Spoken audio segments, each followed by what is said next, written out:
Hello everyone, today let us learn how to build a new app in Devum. In this video, we will cover registering a new app in Devum, creating an app logo and adding an app favorite icon. To create a new app, we will go to the Devum landing page and click on the Add App panel. On clicking the option, you will be redirected to the App Management panel, where you can add app using two options, using a template or starting from scratch. We'll demonstrate creating an app from scratch. Click Create from Scratch, then enter your app's details. For example, we named our app as Devum HR Tutorial App and used Training App as the app code. The description can be customized to suit your needs. You can choose to use the same name for both the app title and code, or use different names based on your preference.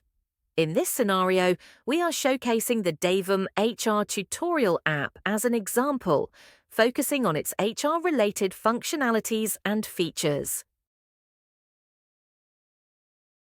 Finally, choose an icon and logo from our resource library.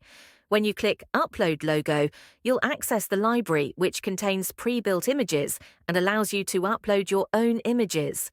Select your desired image for the logo. Repeat this process for the app icon and then click Create New App. Thus, your newly created app will appear in the App Management list. Therefore, you have successfully created your very first app. Thank you for watching. Stay connected to our channel for other additional insightful videos on Devum.